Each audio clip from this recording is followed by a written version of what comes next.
Bir kuni ishdan chiqib uyga ketayotsam сообщение keldi. Сообщениeni o'qib o'ylanib qoldim.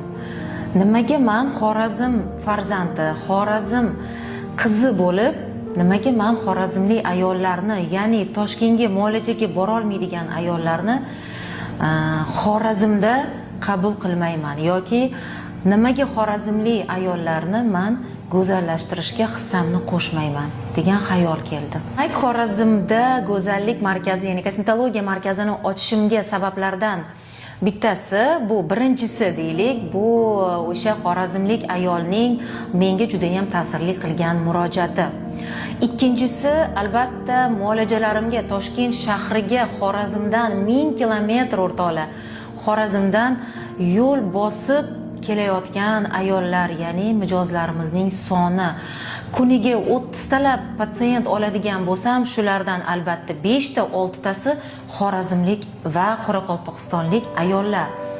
Bu ikkinchi sabab albatta. Va uchinchisi, bu Xorazm viloyatida ko'pchilik biladi, o'z uyimizga ega bo'ldik, ya'ni o'z xonadonimizni, uyimizni barpo etdik va ko'pchilik uyimizga ko'chganimizda ko'chib ketasizmi Nodira opa, endi Xorazmda yashaysizmi, endi biz nima qilamiz, muolajalarni qanday qilib olamiz yoki endi Xorazmga qatnaymizmi muolajaga deyilganida, albatta mana shu xayollar yig'ilib niyatlarga aylanib bugungi kungacha mana yetib keldik va nihoyat Xorazmda go'zallik, ya'ni kosmetologiya markazimni ochdim.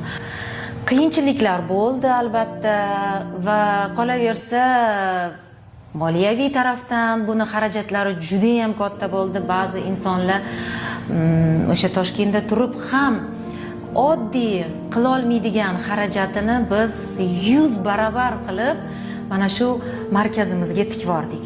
Lekin men bundan umuman afsuslanmayman. Brilliantlardan voz kechdim.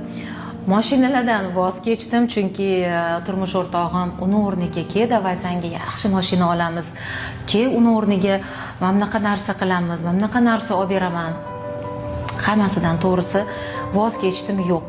Menga mana shu markaz kerak. Oltin tilla brilliant mashinalaringiz menga qizig'i yo'q. Menga markaz ochib bering deb turib oldim va alhamdulillah xohlaganimdan ham balki orzularimdagi, o'sha tasavvurlarimdagi markazdan ham chiroyliroq markaz bo'ldi deb o'ylayman va Xudo xohlasa men aynan bilasizlar tabiiy kosmetologiyani tarafdoriman. Kosmetologiya deganda bu o'sha ishirilgan lablarsiz, ishirilgan soxta yuzlarsiz, har qanday soxtalikdan uzoqlashgan holda tabiiy kosmetologiyani Xorazm viloyatida ham targ'ib qilishni o'zimga maqsad qildim.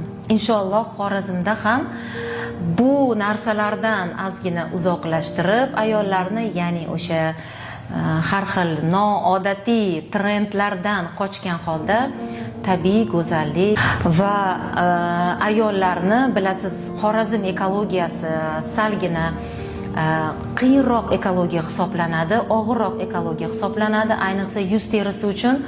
Mana shu ekologiyadan, mana shu ekologiya ta'siri ostida yuz terilari aziyat chekayotgan ayollarga yordam berishni istadim.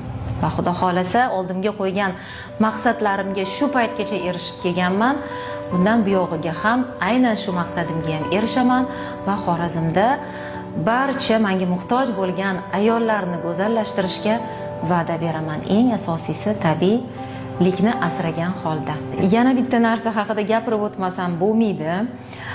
Xorazmda kosmetologiya ochishimni eshitgandan keyin har xil mishmishlar qulog'imga kelishni boshladi. Ya'ni Xorazm viloyatida faoliyat yuritayotgan vrachlar, kosmetologlardan xohlashmayotganini yoki har xil gap so'zlar eshitishni boshladim va mijozlarimizdan shunday gaplarini eshitdimki, endi Xorazmda boshqa kosmetologlarga non qolmabdi-ku, Nodira opa degan gaplarni gapirishganida bitta narsani tugib qo'ydim qalbimga, shu narsani aytishim kerak.